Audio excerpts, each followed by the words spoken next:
Good morning, students. Hope you all are fit and fine at your home. First of all, we will take pledge. I, Rajandeep Kaur, commit to be vigilant and bear in mind at all times the risk to myself and my colleagues from COVID-19.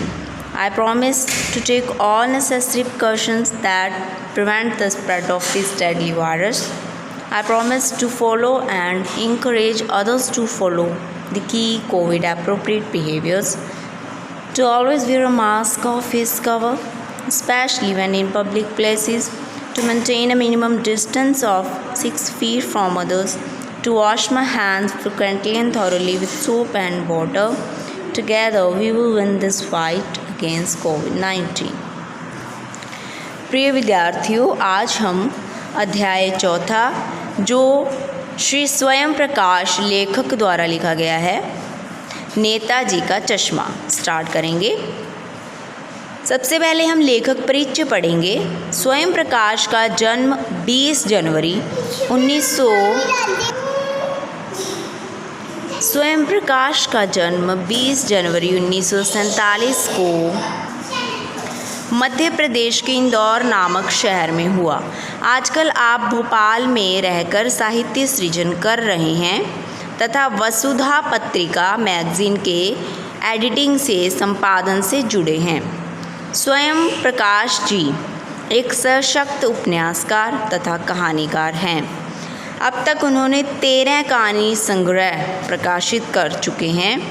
इनमें सूरज कब निकलेगा, आएंगे अच्छे दिन भी तथा आदमी जात का आदमी बहुचर्चित हैं।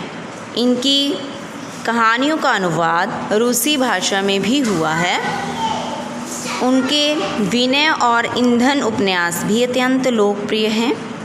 हम सफ़रनामा इनके रेखा चित्रों का संकलन है। इन्हें वर्ष 2011 के प्रतिष्ठित आनंद सागर कथाक्रम सम्मान से सम्मानित किया गया। इन्हें राजस्थान साहित्य अकादमी के रांगेय राघव पुरस्कार, पहल सम्मान, बनमाली पुरस्कार आदि से भी पुरस्कृत किया गया है। इनकी कहानियों में वर्ग शोषण के विरुद्ध चेतना है, मतलब शोषण के विरुद्ध इन्होंने लोगों को बहुत अवेयर किया है। शुरू करते हैं हमारा पाठ, नेताजी का चश्मा।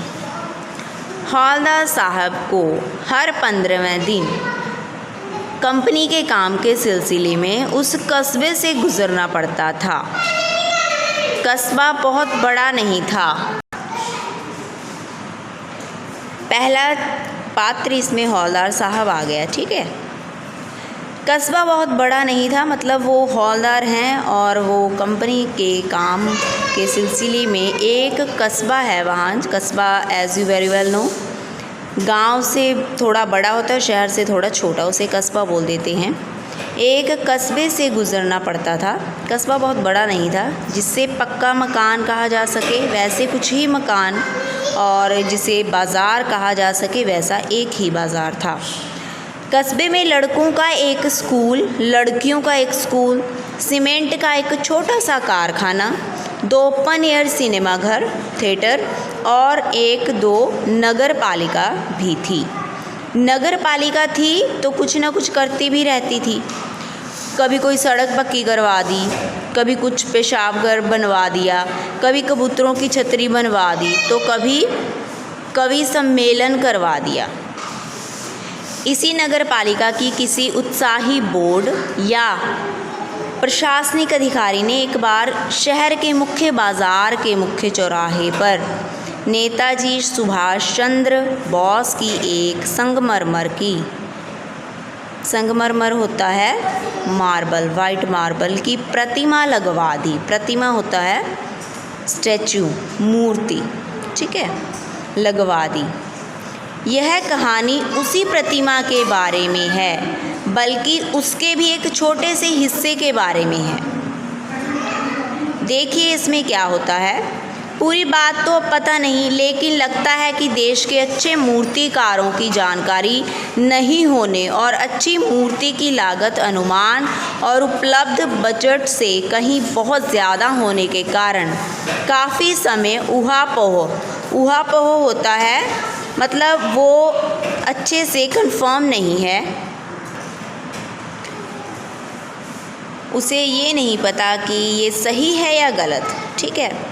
और चिट्ठी पत्री में बर्बाद हुआ होगा और बोर्ड की शासनावधि होता है जो जैसे पंचायत है वो 5 सालों के लिए इसमें सरपंच चुना जाता है, ऐसे ही नगर पालिका की भी एक शासन की परमानेंट अवधि होती है, समय होती है। समाप्त होने की घड़ियों में किसी स्थानीय कलाकार को ही अवसर देने का निर्णय किया होगा। स्थानीय कलाकार मतलब कोई लोकल आर्टिस्ट ही होगा जिसने ये मूर्ति बनाई होगी। और अंत में कस्बे के इकलौते हाई स्कूल के इकलौते ड्राइंग मास्टर, मान लीजिए मोतीलाल जी, को ही यह काम सौंप दिया होगा, जो महीने भर में मूर्ति बनाकर पटक देने का विश्वास दिला रहे थे। मतलब उन्होंने कमेंट किया है इनडायरेक्टली कि लोकल आर्टिस्ट है, लोकल ड्राइंग मास्टर है जिसने उस मूर्ति को रूप दिया कि ऐसी मूर्ति बनाई जाए, और 1 महीने में ही वो मूर्ति बनकर तैयार हो गई होगी। जैसा कि कहा जा चुका है, मूर्ति संगमरमर की थी, टोपी की नोक से कोट के दूसरे बटन तक कोई 2 फुट ऊंची, जिसे कहते हैं बस्ट, और सुंदर थी, मतलब बेस्ट थी।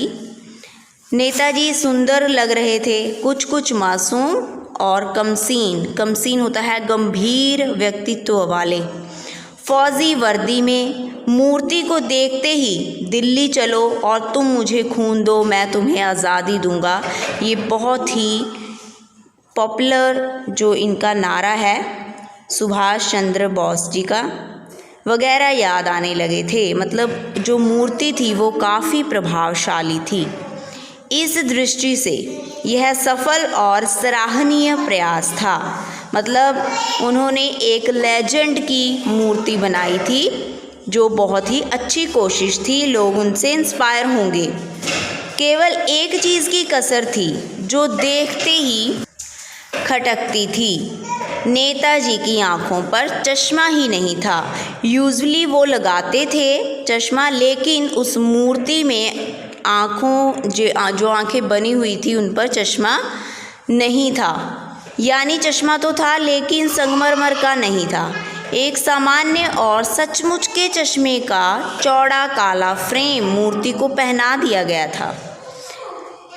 हवलदार साहब जब पहली बार इस कस्बे से गुजरे और चौराहे पर पान खाने रुके, तभी उन्होंने इसे लक्षित किया। लक्षित होता है पॉइंट आउट करना। जब उन्होंने मूर्ति देखी तो पूरी की पूरी संगमरमर की बनी हुई थी, लेकिन जो चश्मा उनकी नाक पर लगाया गया था वो रियल था। उनके चेहरे पर एक कौतूहल भरी मुस्कान फैल गई, मतलब उसने स्माइल किया ये देखकर भी। ये तो हैरानी वाली बात है। वाह भाई, ये आइडिया भी ठीक है। मूर्ति पत्थर की लेकिन चश्मा रियल। जीप कस्बा छोड़कर आगे बढ़ गई, मतलब हवलदार साहब अपने काम की ओर चले गए, रवाना हो गए। तब भी हवलदार साहब इस मूर्ति के बारे में ही सोचते रहे और अंत में इस निष्कर्ष पर पहुँचे, कंक्लूज़न पर पहुँचे कि कुल मिलाकर कस्बे के नागरिकों का यह प्रयास सराहनीय ही कहा जाना चाहिए, क्योंकि छोटा सा कस्बा है, रिस्पॉन्सिबिलिटी उन्होंने ली है, उन्होंने मूर्ति बनवाई, यही बहुत बड़ी बात है।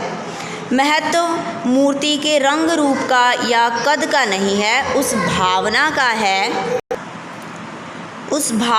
का है। वरना तो देशभक्ति भी आजकल मजाक की चीज़ होती जा रही है। दूसरी बार जब हवलदार साहब उधर से गुज़रे तो उन्हें मूर्ति में कुछ अंतर दिखाई दिया, मतलब उन्हें कुछ थोड़ा सा डिफरेंस फील हुआ। ध्यान से देखा तो पाया कि चश्मा दूसरा है उन्होंने देखा कि चश्मा ही बदल गया है, जो पहले था वो नहीं है, अब दूसरा चश्मा उनकी आँखों पर लगा दिया गया है। पहले मोटे फ्रेम वाला चौकोर चश्मा था, अब तार के फ्रेम वाला गोल चश्मा है। हौलदार साहब का कौतुक और बढ़ा। कौतुक होता है हैरानी।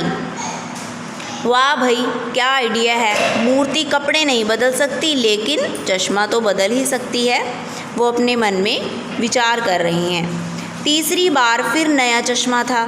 अब वो उनका रास्ता था, वो वहाँ काम के लिए जाते रहते थे, तो उनकी एक बार फिर वहाँ ध्यान पड़ा और उन्होंने नोट किया कि तीसरी बार भी चश्मा नया था। हौलदार साहब को आदत पड़ गई हर बार कस्बे से गुजरते समय चौराहे पर रुकना, पान खाना और मूर्ति को ध्यान से देखना। एक बार जब कौतूहल दूरदमनीय का अर्थ होता है जिसे दबाना कठिन हो, मतलब वो अपनी जानने की इच्छा पर, जिज्ञासा पर कंट्रोल नहीं कर पाए और उन्होंने पूछ ही लिया। जो पान बेचता था बंदा उनसे, तो पान वाले से पूछ ही लिया, क्यों भाई, क्या बात है, यह तुम्हारे नेताजी का चश्मा हर बार बदल कैसे जाता है। पान वाले के खुद के मुंह में पान ठूसा हुआ था, तो थोड़ा उत्तर देने में टाइम लगा। वह एक काला मोटा और खुश मिजाज आदमी था। हौलदार साहब का प्रश्न सुनकर वह आंखों ही आंखों में हंसा।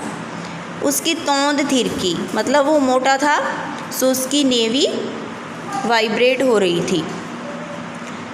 पीछे घूमकर उसने दुकान के नीचे पान थूका और अपनी लाल काली बत्तीसी दिखाकर, बत्तीसी मतलब टीथ, बोला, कैप्टन चश्मे वाला करता है। क्या करता है? हौलदार साहब कुछ समझ नहीं पाए। चश्मा चेंज कर देता है, पान वाले ने समझाया। क्या मतलब, क्यों चेंज कर देता है? हौलदार साहब अब भी समझ नहीं पाए। कोई गिराक आ गया समझो, गिराक मतलब ग्राहक, कस्टमर, उसको चौड़े चौखट चाहिए, मतलब चौड़ी, अगर उन्हें गॉगल्स स्पेक्टिकल्स चाहिए तो कैप्टन किधर से लाएगा, तो उसको मूर्ति वाला दे दिया, उधर दूसरा बिठा दिया। अर्थात एक गॉगल्स बेचने वाला बंदा था जो अपनी सेल के लिए सुभाष चंद्र जी की मूर्ति को यूज़ कर रहा था। वो रोज़ फ्रेम बदल देता था। आज हम यहीं तक करेंगे। Hope you have understood. Take care, bye bye.